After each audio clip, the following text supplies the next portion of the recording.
I'm in Manhattan Beach, California with Annette Ramirez, and as you can see, she has quite the story. So why don't you tell us first how you landed up in this chair? Absolutely. I had gone to the doctor who found a very large fibroid on my uterus, and I'd been having some medical issues. So I decided to have a full hysterectomy on August 1st, 2012. I went into the hospital expecting to get out on August 2nd. On August 2nd, I was feeling a lot of pain. I was having a lot of medical issues, and they decided to keep me an extra night. But unbeknownst to me, the doctor had cut my colon during surgery, and that's why I was in such pain the next day. By Friday, they discovered that he had cut the colon, but the previous night while I was in the hospital, he thought I had gas from the anesthesia, so he had ordered an enema.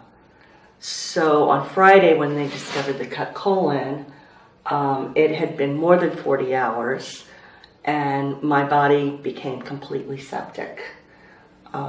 They had to put me into a medically induced coma for 4 months. And during that time, they amputated all 4 of my limbs. Additionally, I had necrotizing fasciitis, which burnt my skin from the inside out. So not only was I a victim of sepsis, but I was also a burn victim. So I spent 9 months at the burn unit in Torrance. And after that, I was transferred to Long Beach Memorial, where I went through physical therapy, hoping to get me up on prosthetics and get me going. But unfortunately, the skin graft started to break down, so I ended up in the wound unit at Long Beach for a year. I was in the hospital for about 2 years. So the reason I wanted to talk to you is that you come across as the cheeriest. I mean, with everything you've been through, your smile, you're at a concert, you're doing things, you have such an active life. And ever since meeting you, I've just been trying to kind of get my mind around what was in your head when you woke up. I mean, I've had times where I couldn't walk, or I've worked with other artists who have had spinal injuries, but, you know, to wake up and your legs are gone, your arms are gone, I have tried so many times to imagine what was going on in your head. So why don't you tell us what was going on in your head? I think when I first made the realization, it didn't come around to me. I couldn't really wrap my arms around it either. I was so heavily sedated for so long that I don't think I was quite really aware of everything until a year later, while I was still in hospital care and starting to try to walk and try to feed myself, and all these things weren't happening for me. I had to come to grips with it in the hospital and just realize that once I get out, I had to basically reinvent myself. And that's what my doctor told me. But I keep going back and thinking of that first time that you looked in the mirror. Yeah, it was difficult for me to even look in the mirror.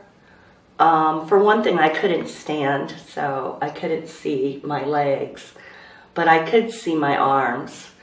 And I can recall just trying to put on a sweatshirt that was long sleeves and seeing how long the sleeves were, and thinking, oh my gosh, my arms were that long, and now look at this. And I basically could see my legs just on the bed, and when I would start to put on prosthetics during physical therapy, I really couldn't see the ends of the legs because the prosthetics were on.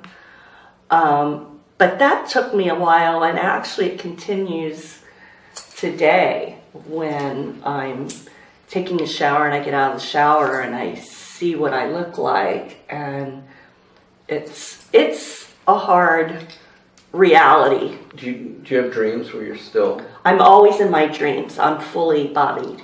fully able to do everything and anything. Yeah. So did you ever wake up and go, oh, that was... I have dreams with my parents and they're both dead, and I'll wake up and thought, oh, that was sort of a nice memory of I was with my mom, Right. or I was with my dad. You were with your legs. Right, right. And that's true, but I try not to harbor on it because I know this is my reality now. And if I keep thinking about the past and how I was, it's not going to help me moving forward.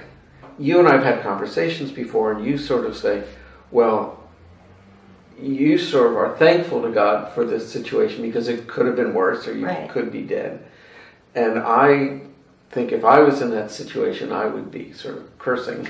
Yeah. Like, why me when there's horrible, genuinely evil people in the world? There are. So I'm just curious. I'm curious how you get strength from this. I think I draw strength from the fact that for some reason or another, I'm still here. There were many code blues with doctors rushing, and I still am so thankful that somebody or something, however God you want to call it, has kept me here for a reason. And I was only given a 3% chance. And I feel that there is more things for me to do in this world, and I want to do them. And I really do hope that I am serving as an example of just keep trying, don't give up, don't ever give up. Because I think if my family would have given up on me, or my friends, and I didn't have any strength to pull from them or from the people in my church, maybe I wouldn't have survived. So do you think the morning you went into the hospital, Yes. and you were expecting to be out in 2 days, The next day, if someone had said to you, this was going to be your life, do you think you would have thought you had the strength to deal with all of it? no. But you do. You know what though? I don't think you recognize the strength that you have until God puts you in that position. Well, it's kind of amazing.